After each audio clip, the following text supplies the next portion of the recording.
Is the US dollar's reign ending? Morgan Stanley. Welcome to a bold discussion on the future of the global financial system.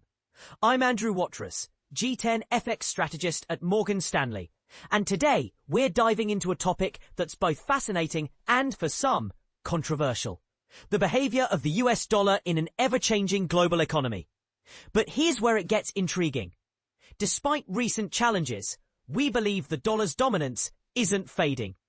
Let's explore why. It's a crisp Friday morning, September the 5th, 10 a.m. in New York, and we're about to unravel the complexities of the US dollar, not just as a currency, but as the backbone of the global financial system. As the world's reserve currency, its movements send ripples across markets, influencing everything from your investment portfolio to the cost of your next overseas trip. And this is the part most people miss. Understanding the dollar's behavior can unlock insights into broader economic trends. Let's start with the dollar smile theory, a concept Morgan Stanley FX strategists introduced in 2001. Imagine a curve shaped like a smile, each part representing how the dollar reacts to different global growth scenarios. On the left side, the dollar rises when global growth is weak, as investors seek the safety of US assets. On the right side, it strengthens when US growth outpaces the rest of the world, attracting capital inflows. At the bottom of the smile, the dollar weakens during periods of robust, synchronized global growth, as investors chase riskier opportunities elsewhere. But here's where it gets controversial. Some argue that the left side of the smile, the safe haven effect, is no longer reliable. They claim that if the US is the source of global uncertainty, whether through political turmoil or trade wars, the dollar shouldn't benefit. Others suggest that rising US interest rates or shifts in global asset ownership might disrupt this dynamic. So does the dollar smile still hold up? We think it does, and here's why. To test this, we analyzed economic surprise indices, which compare actual economic data to forecasts.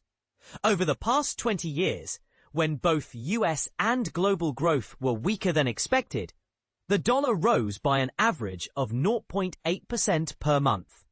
When US growth outperformed while global growth lagged, the dollar climbed even higher, about 1.1% per month. During synchronized global growth, it dipped slightly by 0.1% per month. These patterns suggest the framework remains intact. Consider 2018 and 2019, when trade tensions and US policy uncertainty fueled global growth concerns. The dollar still strengthened. Fast forward to June 2025, when geopolitical tensions between Israel and Iran spiked, and the dollar surged as investors sought safety. Even in April 2025, when tariff announcements initially weakened the dollar, it fell further after the tariffs were paused, reflecting reduced growth concerns rather than a breakdown of the smile.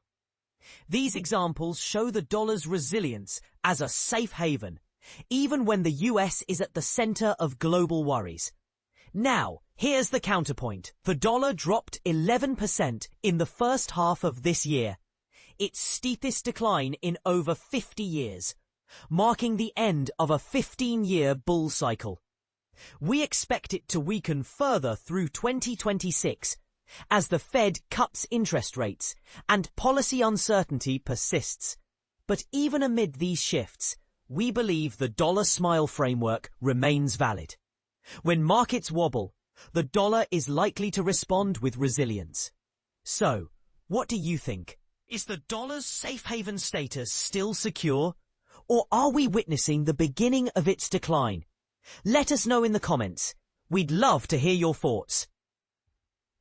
And if you enjoyed this discussion, don't forget to leave a review and share thoughts on the market with a friend or colleague. Thanks for tuning in.